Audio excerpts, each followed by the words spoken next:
Vivimos en una época extraña. Nunca antes una persona había tenido acceso a tanta información y al mismo tiempo había sentido tanta incertidumbre sobre cómo vivir. Podemos consultar en segundos la respuesta a casi cualquier pregunta técnica, pero seguimos sin saber qué hacer con la culpa, con el resentimiento, con el miedo o con esa sensación persistente de que algo esencial falta incluso cuando todo parece marchar bien. Quizá esa sea la razón por la que después de 2000 años, las palabras de Jesús siguen provocando una reacción tan intensa. No porque respondan a una moda pasajera, ni porque pertenezcan únicamente a una tradición religiosa, sino porque apuntan hacia problemas que ninguna innovación tecnológica ha conseguido resolver. Cambian las herramientas, cambian los gobiernos, cambian las fronteras y cambian los sistemas económicos. Sin embargo, el corazón humano continúa enfrentándose a las mismas preguntas. ¿Cómo vivir? ¿Qué hacer con el sufrimiento? ¿Cómo amar sin destruirnos? ¿Es posible la justicia sin odio? ¿Qué significa ser verdaderamente libre? Existe una tendencia muy moderna a pensar que el progreso material conduce inevitablemente al progreso moral. Nos impresiona la velocidad con la que evoluciona la ciencia y damos por sentado que el carácter humano avanza al mismo ritmo. Basta observar la historia con un poco de honestidad para descubrir que no es así. La capacidad para construir ha crecido de manera extraordinaria. La capacidad para dominar nuestros impulsos no ha seguido el mismo camino. Los evangelios presentan una idea que resulta incómoda precisamente porque desafía esa confianza excesiva en el progreso. Jesús nunca comenzó intentando reformar las instituciones de su tiempo. Tampoco reunió un ejército ni propuso un programa político para sustituir al Imperio Romano. Su punto de partida era otro. Insistía en que el cambio auténtico comienza en el interior de la persona. Esa afirmación suele parecer decepcionante. Muchos esperan soluciones inmediatas para los problemas colectivos. Sin embargo, vale la pena detenerse un momento y formular una pregunta distinta. ¿Qué clase de sociedad puede construirse cuando quienes la forman viven dominados por el orgullo, la codicia o el deseo constante de imponerse sobre los demás? Ninguna ley consigue eliminar esos impulsos. Puede contenerlos durante un tiempo, pero no transformarlos. Por eso el mensaje de Jesús empieza donde casi nadie quiere empezar. Comienza con una revisión de uno mismo. Antes de señalar la oscuridad del mundo, invita a examinar la propia conciencia. No porque ignore la existencia de la injusticia, sino porque comprende que el mal no siempre adopta la forma espectacular que imaginamos. En muchas ocasiones aparece en gestos cotidianos, en pequeñas deshonestidades, en resentimientos alimentados durante años o en una ambición que termina justificando cualquier medio para alcanzar un objetivo. Esa perspectiva resulta profundamente incómoda para nuestro tiempo. Preferimos identificar con claridad a los culpables y reservar para nosotros el papel de las víctimas o de los justos.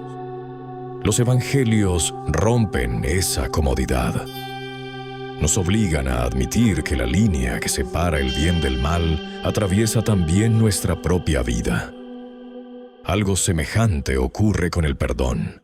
Es una de las enseñanzas más admiradas y al mismo tiempo una de las menos comprendidas. Hay quienes lo interpretan como una invitación a olvidar lo ocurrido o a renunciar a la justicia. Ninguna de esas ideas hace justicia al alcance de sus palabras. Perdonar no significa declarar que el daño nunca existió.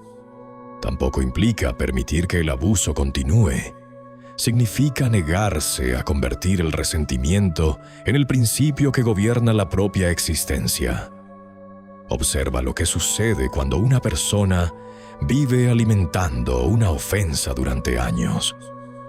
El acontecimiento puede haber terminado hace mucho tiempo, pero continúa ocupando espacio en su pensamiento. Cada decisión pasa por el filtro de aquella herida. Cada nueva relación queda condicionada por una traición antigua. Sin darse cuenta, termina entregando al pasado una autoridad que jamás debió conservar. Jesús propone un camino mucho más exigente. No pide ignorar la verdad. Pide impedir que el odio se convierta en nuestra identidad.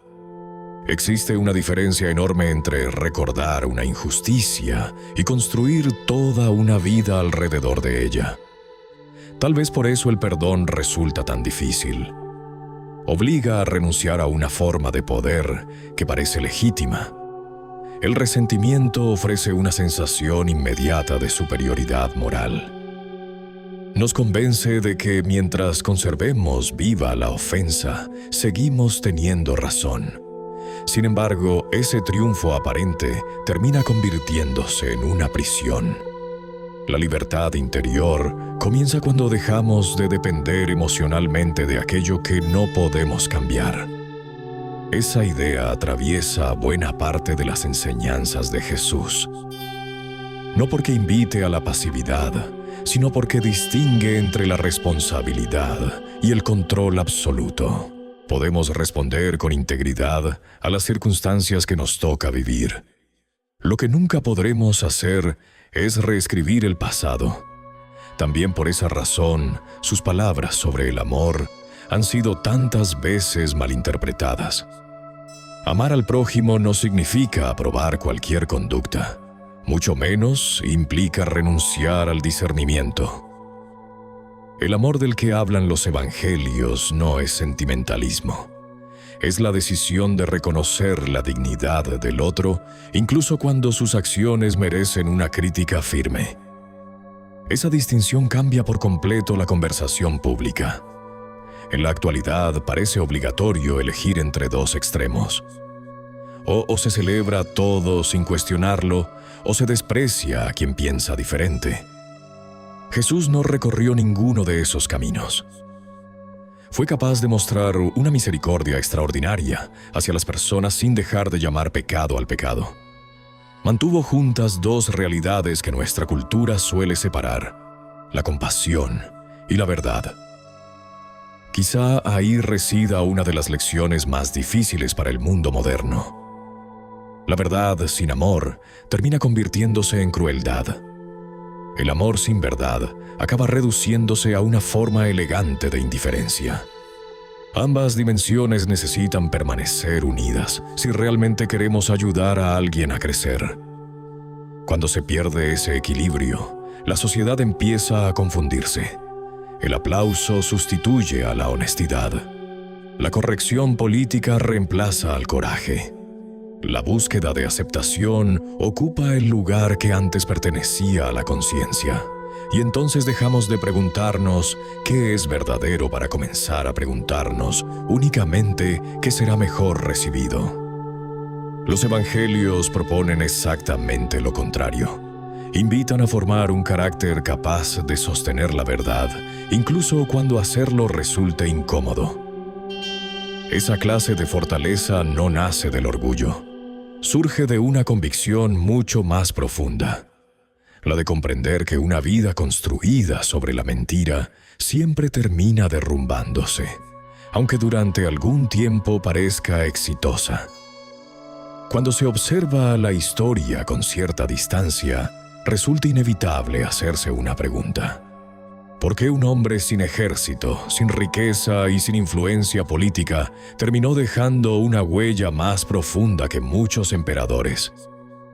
Roma dominaba territorios inmensos. Sus legiones parecían invencibles. Sus gobernantes podían decidir sobre la vida y la muerte de millones de personas.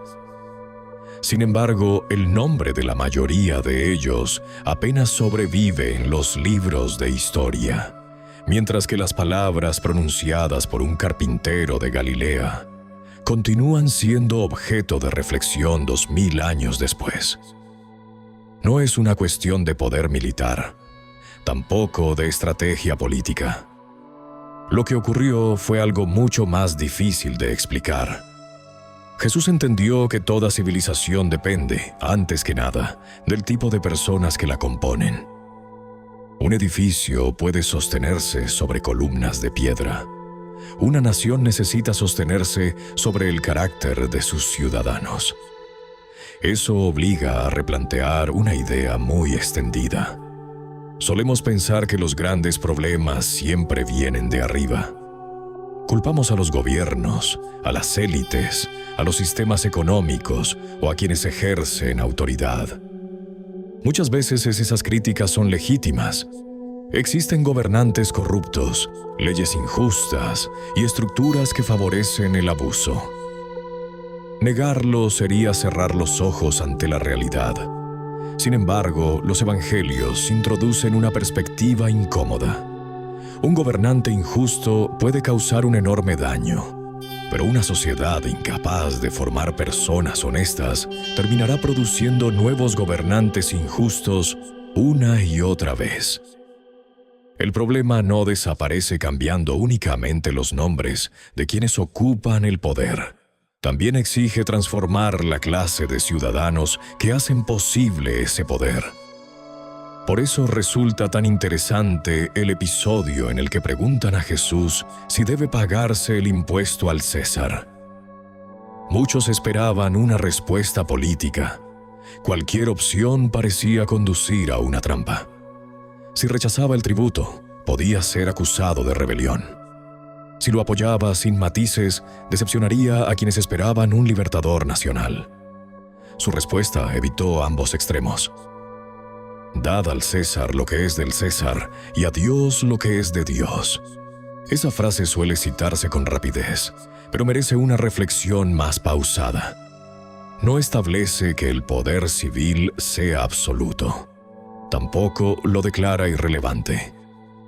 Reconoce que existen responsabilidades temporales, pero recuerda que ninguna autoridad humana puede ocupar el lugar que corresponde únicamente a Dios. Esa distinción ha protegido la libertad de innumerables personas a lo largo de la historia. Cuando un Estado pretende convertirse en la fuente última de la verdad, termina exigiendo una obediencia que ninguna institución merece. Cuando un individuo convierte la política en su religión, acaba esperando de los gobernantes aquello que solo puede encontrarse en una transformación moral más profunda. Eso no significa retirarse de la vida pública. Al contrario, significa participar en ella sin convertirla en un ídolo. Vivimos rodeados de discursos que prometen una solución definitiva para todos los problemas humanos. Cada generación produce nuevas ideologías, convencidas de haber encontrado la respuesta final. Sin embargo, basta recorrer el siglo pasado para comprobar que las mayores tragedias también nacieron de proyectos que aseguraban construir un mundo perfecto. Jesús nunca prometió un paraíso político. Habló del reino de Dios, pero lo describió de una manera sorprendente. No comenzó señalando fronteras, instituciones o sistemas de gobierno.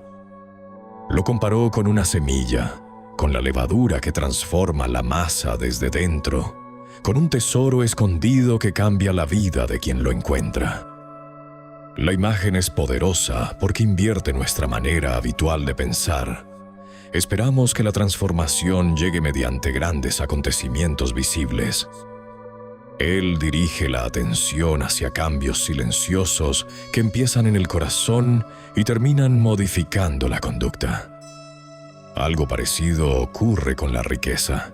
En nuestra época es fácil reducir la discusión a dos posiciones enfrentadas.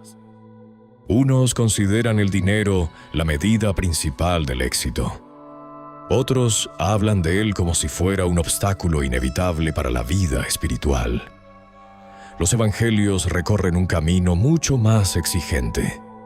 Jesús nunca afirmó que la riqueza fuese mala por naturaleza. Lo que señaló repetidamente fue el peligro de convertirla en un amo. Cuando dijo, «Donde esté tu tesoro, allí estará también tu corazón», estaba describiendo una ley psicológica antes que una consigna religiosa.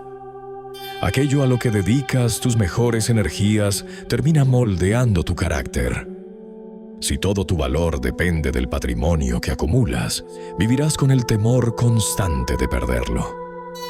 Si tu identidad descansa únicamente en el reconocimiento social, cada crítica adquirirá un peso desproporcionado. Cuando el éxito se convierte en la única medida de la existencia, cualquier fracaso parecerá una sentencia definitiva. La esclavitud comienza mucho antes de que aparezcan las cadenas visibles. Empieza cuando algo exterior adquiere la capacidad de decidir si tu vida tiene sentido o no.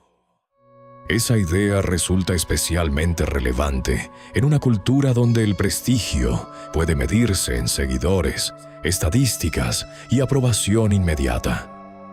Nunca había sido tan sencillo comparar la propia vida con la de miles de personas.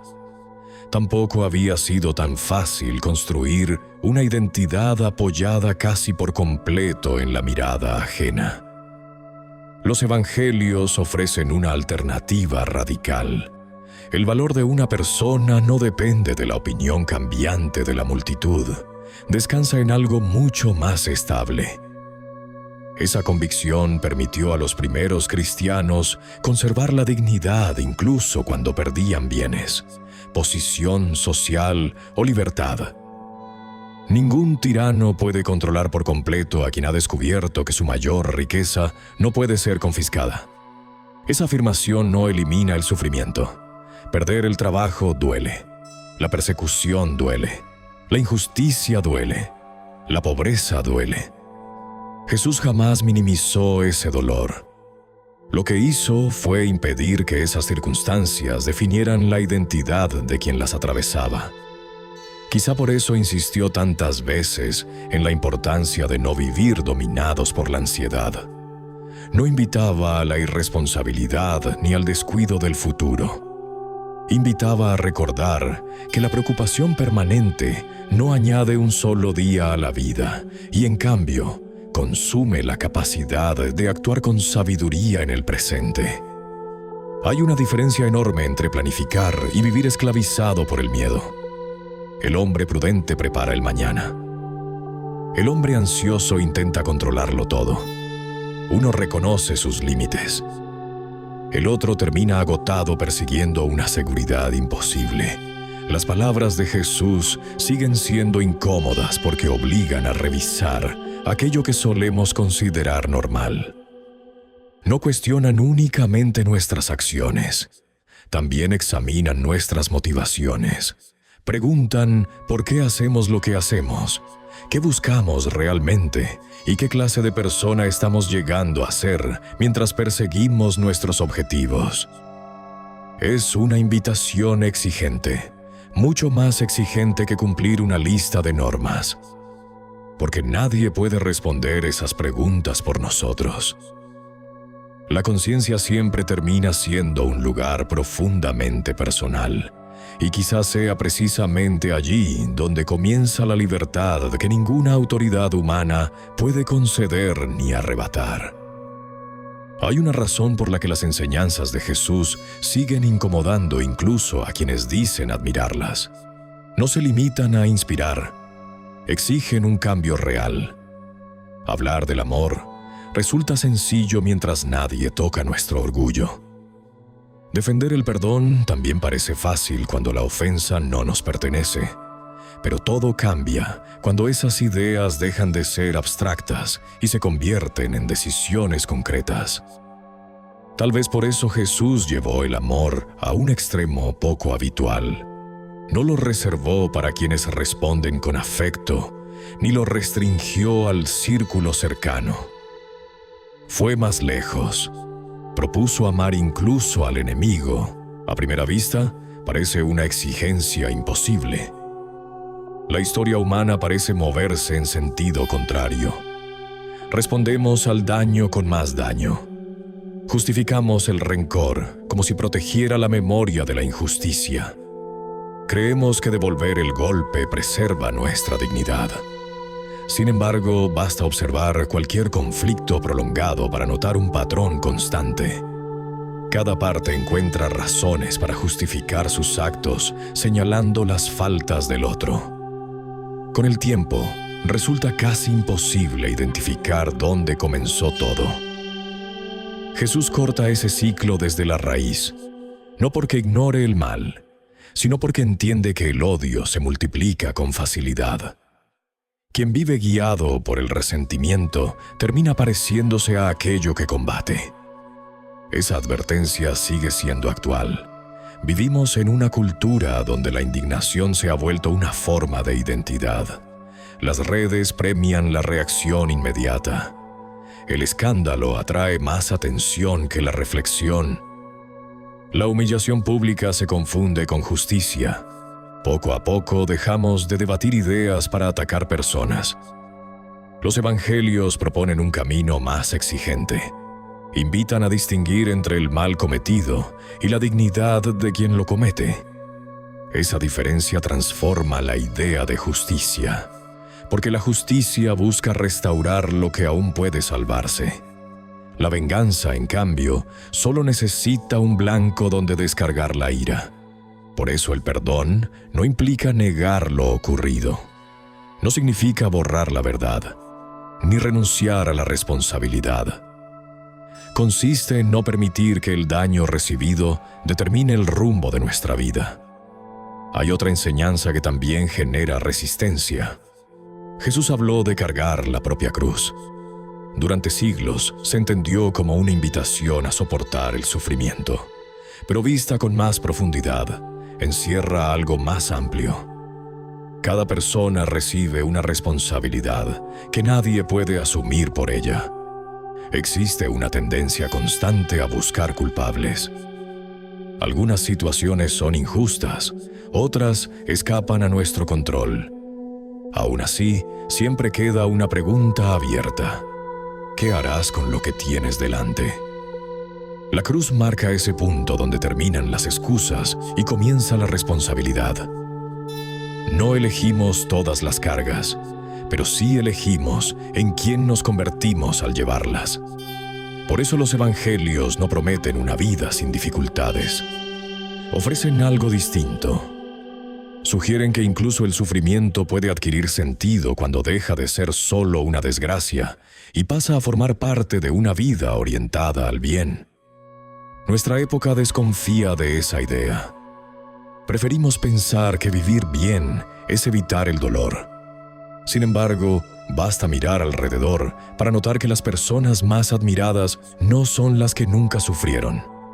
Lo que inspira respeto es la capacidad de atravesar la adversidad sin perder la verdad, la compasión ni la esperanza. Ahí aparece una diferencia importante entre optimismo y esperanza. El optimismo depende de que todo mejore. La esperanza permanece incluso cuando nada ha cambiado. No nace de una predicción favorable. Surge de la convicción de que el bien sigue valiendo la pena, aunque no haya recompensa inmediata. Eso explica por qué el mensaje de Jesús ha atravesado siglos, imperios y transformaciones culturales. No dependía del poder, no se sostenía en la fuerza.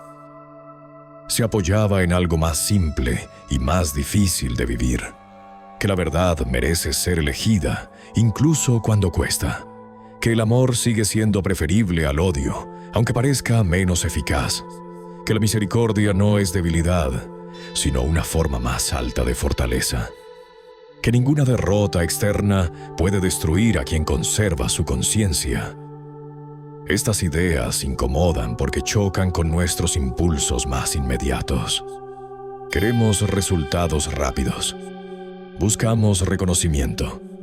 Deseamos seguridad. Intentamos controlar lo que aún no ocurre. Los evangelios desplazan la mirada hacia otra pregunta. ¿En quién te estás convirtiendo mientras persigues todo eso? Esa es la cuestión central, porque alguien puede alcanzar prestigio y perder el respeto por sí mismo. Puede acumular riqueza mientras empobrece su carácter. Puede ganar influencia y descubrir demasiado tarde que ya no distingue entre servir y aprovecharse de los demás. La enseñanza de Jesús no promete comodidad. Invita a construir una vida auténtica. Tal vez por eso sigue despertando interés, incluso entre quienes no se consideran creyentes. Habla de experiencias universales. La culpa, el miedo, la ambición, la traición, el perdón, la esperanza, la búsqueda de un propósito que no dependa del éxito ni de la aprobación ajena. Cada generación cambia su lenguaje, su tecnología y sus costumbres, pero el corazón humano cambia mucho menos. Por eso seguimos regresando a estos textos antiguos. No porque ofrezcan respuestas fáciles, sino porque plantean preguntas difíciles de sostener en silencio. ¿Qué dirige realmente mi vida? ¿Dónde he puesto lo que considero valioso? ¿En qué tipo de persona me estoy convirtiendo? Nadie puede responder por nosotros. Y quizá ahí reside su valor. Invitan a pensar con tal honestidad que la verdad termine transformando la manera de vivir. Y tal vez esa siga siendo la revolución más difícil de aceptar, no solo hoy, sino en cualquier época.